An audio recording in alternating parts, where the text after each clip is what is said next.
Welcome to Oklahoma Moments. Today we have with us Joe Brown, whom in sharing with him a few minutes here, he said a lot of the kids called him Mr. Joe Concrete, and we will have him to share with you his life. And before we get started into Joe's life, so I don't forget, I have, as you know, I have a lot of little friends at the Wilson Nursing Center, and I have one special one, Mr. Milligan, who even misses his nap to watch this show. Welcome to Oklahoma Moments. Mr. Joe Brown Concrete, welcome to Oklahoma Moments. Thank you. And we're glad to have you with us. And Joe, this is your life. Well, my roots are pretty deep in this red Oklahoma soil. My father was Cherokee Indian.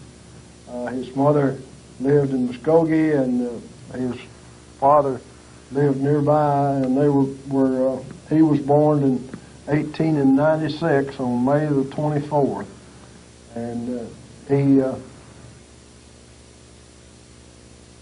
didn't live a long life, but he lived a colorful life, and he died April the 15th, 1959, and during that period that he was coming into this part of Oklahoma, he came here to work in the lead and zinc mines over in the Arbuckle Mountains. And during that period of time, he met Vera Cowden, and they were married on June the 17th, 1898. And they moved from the Arbuckle Mountains then over to near Hennepin, a little town that's not there anymore. The school was called Homer School, and the post office was named Alpers. So it was kind of a little Homer bit Alpers. It had Homer Alpers. I understand that the post office was named after a doctor that practiced in that area, and may have been the doctor that brought me into this world. However, we had another doctor there, Dr. Morton, that come into the community, and my mother and father had 13 children. 12 of them survived the birth, and we all have grown up in this part of Oklahoma. And How many boys? 7 boys and 5 girls. So there's lots of Browns running around. That's right, lots of Browns. Everywhere you look, nearly there's a Brown. My mother and father was married in Sulphur, Oklahoma on December the 24th, 1917. Shortly after that marriage, my father and his partner drilled the water well that you see at the Vendome at the park over there. It flows the water up out of the ground, and it's been flowing there ever since that time. Is there a monument there that tells of that? Yes, I know there's a monument, but I didn't know if it told all those details. I don't think it tells all the things that I know about it. But Well, Joe, you need to. We need to get a monument established with that in it. That's why this is your life. We're bringing out things that no one else knows, Joe. Joe Brown, my father started Joe Brown Company shortly after he married my mother in 1917. Well, you brought that Carter County history book, and you have a picture, and it is a picture of your mom and dad and her father. That's right. Let's show that before we forget. Let's show. There they are. That's your dad with the hat on, right? That's right. Yes, and my mother and her father, Mr. Cowden. Mr. Cowden came to this part of the country as a coal miner from Alabama. You mean they had coal mines in Alabama? Yes. You know, in Kentucky and Virginia, West Virginia, all that, but well, your mother sure is tiny to have had 13 children, and then your dad shows his Indian heritage. Yep. Well, that is great. My dad, during World War II, all of his sons went into the Air Force and parts of the Navy and other parts of the services. I went into the Air Force in 1941 and spent about 7 or 8 months training to be an airplane mechanic, and from there I went on into England, spent almost 5 years in England during World War II. Joe, you mean your parents had 7 sons in the military at one time? I bet they were honored because that's unusual to have that many. All of them came back, and none of them was even wounded. Oh, what a miracle. What a miracle. Don't you know your mother spent many nights praying? Oh. Yes. My. You know, our family has been blessed because we've not had any serious accidents or any even any of the daughters and their families have all escaped accidents. And that is great. That's great. Well, where did you kids go to school? we went to school, in grade school we went to Homer. And then they consolidated Homer with Fox for 2 years. And then they took Homer back away from Fox and sent us to Woodland, a school out west of Davis. There was a school out west of Davis there called Woodland School. Really? And that's where most of us graduated from high school. From Woodland, that's where I graduated. And, I hate to tell you this, in 1938.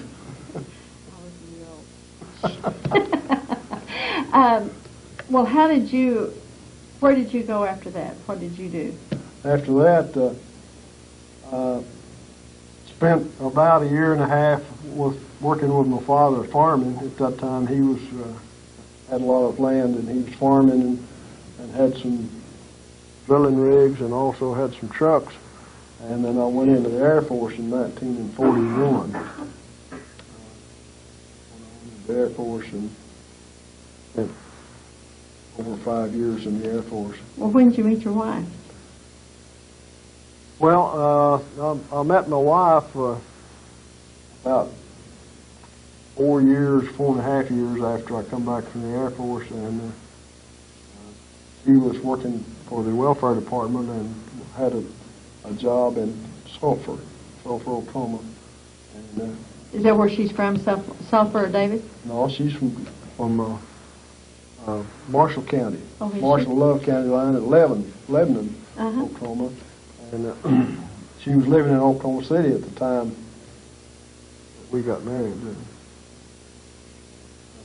where her family was at when we were married in Oklahoma City. And she came back to Davis. We lived in Davis for a few years and then moved to Ardmore. We've been in Ardmore. Joe, before I forget, I know there's something that's very precious to you and that you had for many years, and that is your, what we call the Indian card, showing your Cherokee heritage. I want to share that card with you, and there, of course, Joe's date of birth is July the 3rd, 1919, but that's his Cherokee Nation of Oklahoma, and I know that you're very proud of that heritage. Yes. One thing I always like to bring up is the fact that the Cherokees women owned all of the properties. Oh, they did? I sure wish I could have traced down my Cherokee heritage then. I don't let my wife find that out too often. She owned a herd of cattle when my father was born. Well, He's told me about that a lot of times. that's very unusual. Yeah. Joe, I didn't know that. Well,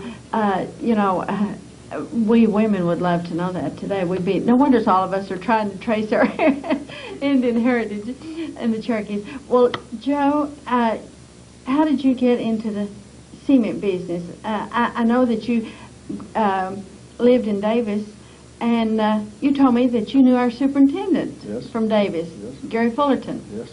And his dad? Yes, his dad was in the construction business, and I sold him materials when he was in Davis, and I lived in Davis at that time. We got into the construction business.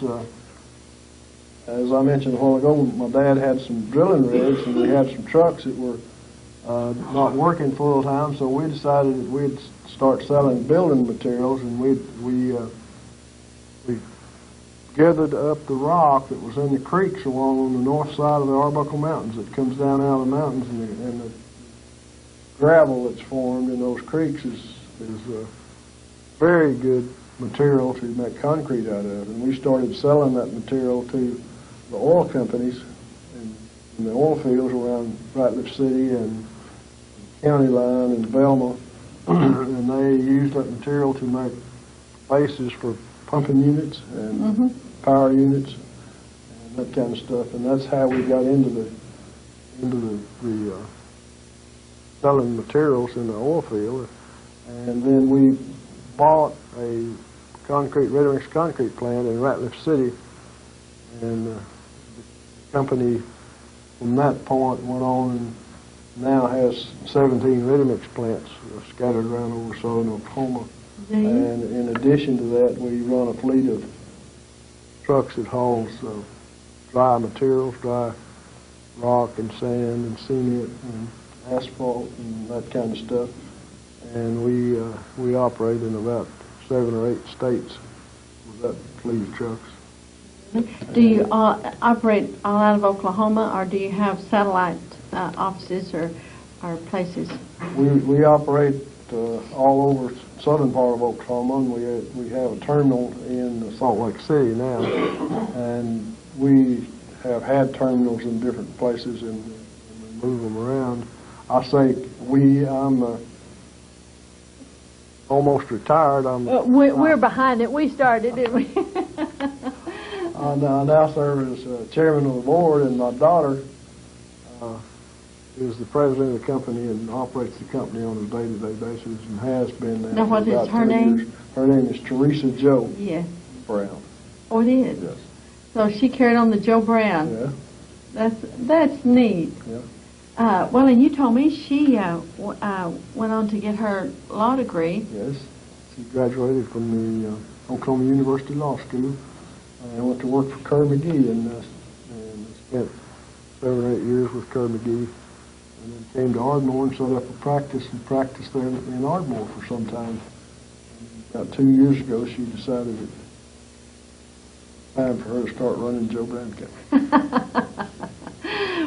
When she realized, is she your only child? Yes. So she realized that she needed to carry on that Joe Brown, didn't she?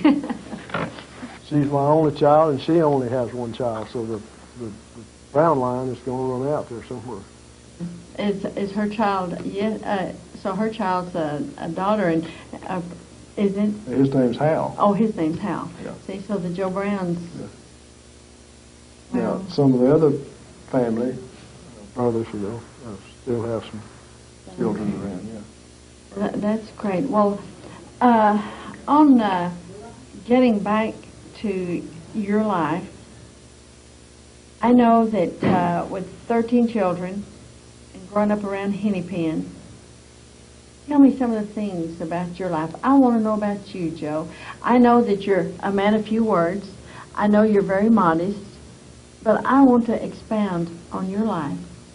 Tell me about some of the chores you had to do and type of... Now, growing up when you did and being in the war, of course you may have been gone during the time gas was rationed, but tell me about some of those things that you have experienced. Well, I escaped the gas rationing. When I left the United States, we had not rationed gas at that time. When I came back from the war and got discharged, a friend of mine that run an oil company in Davis, Oklahoma, who's now passed on, told me, he said, "You don't worry about a ration card." He said, "You just come down here and I'll get you some gas." So I escaped the rationing of gas. It all happened while I was away. Well, tell me about some of your school friends, some of your, perhaps some fond memory at school, or some of the activities you were in at school. Well, with your height, I think you might have been a basketball player. That's right. Okay, tell me some of these things. Of course, the school I went to did not have any other programming except basketball and track. In summertime, of course, school was out in the summertime. what little time we had in the summertime, we played a little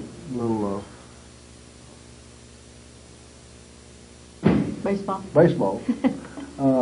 However, I remember one year we got invited to a tournament over by a little town by Ada, and the school told us that you can go to the basketball tournament and use the bus, but we don't have the money to buy the gas to send you over there and back.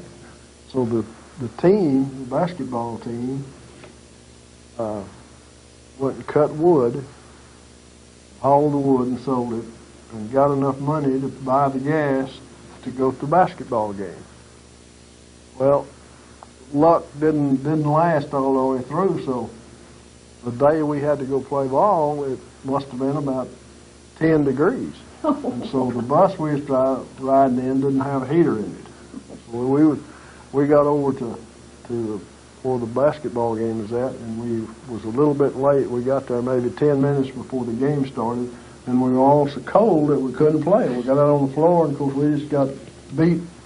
You know, the first game, we thought that was terrible because we'd spent all these weeks cutting wood and getting ready to go to the ball game. But anyhow, we went to the ball game and enjoyed it,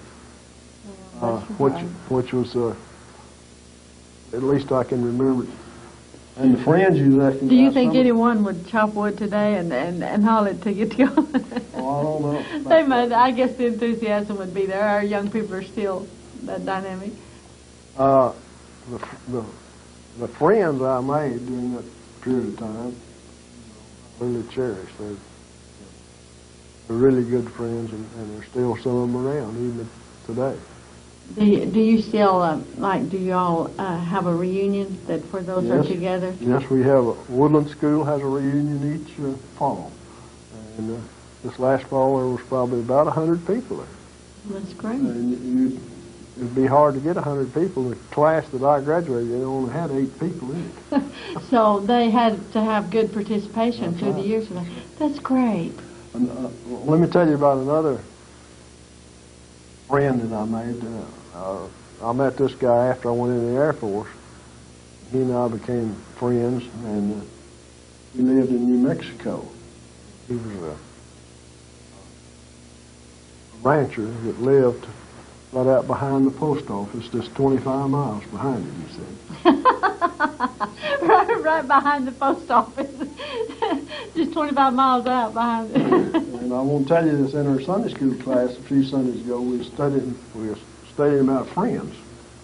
And one of the writers of the lesson called to our attention the fact that back through history that people had described friendship as one spirit living in 2 bodies. You've got a good friend. It's like the same spirit living in 2 bodies. And this guy I had in New Mexico, I've always felt that way about the guy. You know, Joe, I've always read where if you could count on your fingers, on one hand, that many friends in your lifetime, and not acquaintances, not someone, but the real true friend, you were lucky. And you know, I guess that's true. Someone that, a true friend, a good friend, loves you with all of your faults, with all of your blemishes, with everything, that loves you almost like Jesus does, takes you as you are. And you know, none of us are perfect, except me and you. No. Sometimes I wonder about you. And sometimes I wonder about you. No. But, you know, none of us are perfect. But yet when you find this true and rare friendship, isn't it a delight to cherish that friendship? It is. It really is. I found out in living my life that friends, as far as I can tell, just don't happen. You got to put some time into it. Well, Look at it to really develop friends.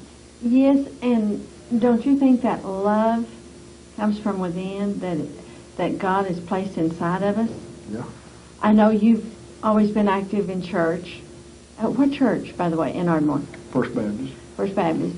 You knew Dr. Hopper then. Yes. Wasn't he a delight? Yes. I used to cut out his little sayings. I know Virgil Trout has picked up and does that, but I have so many of Dr. Hopper's little sayings too. He always told that story. But whenever, like you said, you have to work at this friendship. It's not a one-way deal. But I think being a Christian and all of it goes in together. You have to care for people. That's right. It's something that you gotta work with every day. Really. Well, Joe, going back to your dad, I saw there something in which I spoke on. I've been to the Oddfellow Orphanage in Chakotah. Yes. Your dad was an orphan. His father died when he was about 3 years old. His mother died when he was 5 years old. Him and his sister, the younger sister, spent some time in the orphanage. At the Oddfellow Orphanage in Chakotah. In Chakotah. His sister got adopted. By the Ball family, wasn't it? By the Ball family. He was not ever adopted. Some of his family finally raised him. Took him out of the orphanage home and raised him. He affected his life. He always was interested in children after that. Well, I think that's been passed down to you. I know you're always interested in children. You're interested in what will benefit the community and benefit the youth. And I'm sure he cherished his family because when you experience something like that, you know how precious a family is. And then with the children like that, I know, Joe, tell some of the clubs and boards that you've served on through the years. I know at one time you were too busy to be on anything, but tell some of the boards that you've been on and helped to better our area. Well, I've been on probably all the boards that they've got in the First Baptist Church in Ardmore. I spent all of my time in Ardmore in the First Baptist Church, and Dr. Hopper was a great friend of mine, still is. But does he still live at Norman? Yes. And I served in all the volunteer positions probably in that church. Some of them more than one, but I've also been on the practically all the boards in Ardmore. Higher education. Higher education. You had a big part in helping get the new higher ed center built. Yes. See, I've read about you and remember your name.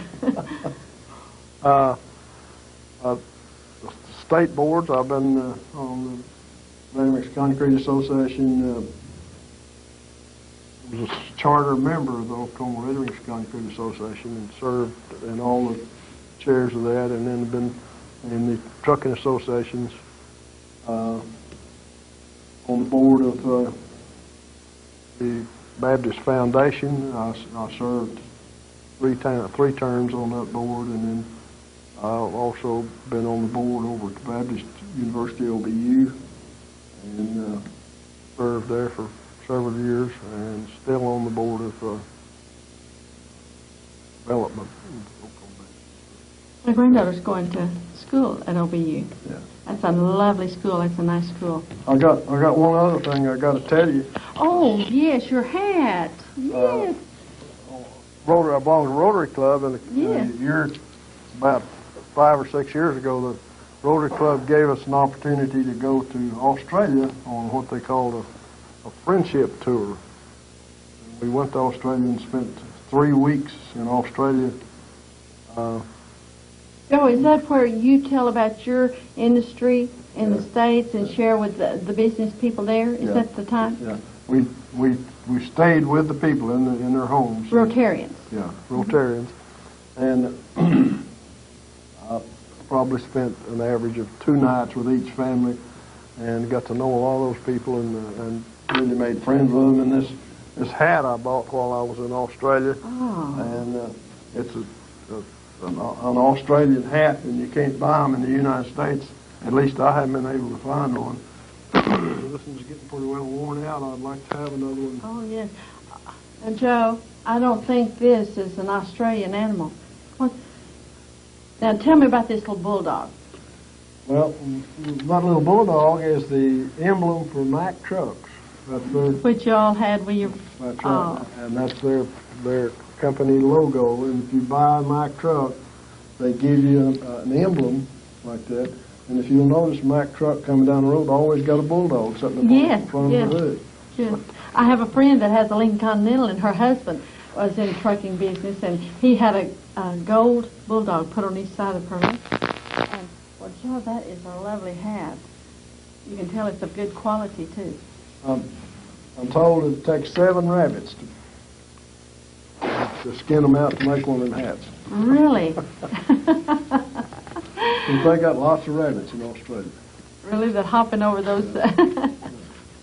Well, is there anything else that you would like to share? Any goals, anything you'd like to see improved? Just anything about that you feel that, or something you'd like to do, some future goals when you really retire. Do you think you'll ever really retire? I doubt it. Because staying busy keeps you healthier and younger. Every morning I get up and think of something else I need to do. Well, what would you like to do? Is there some goal, something you'd like to accomplish?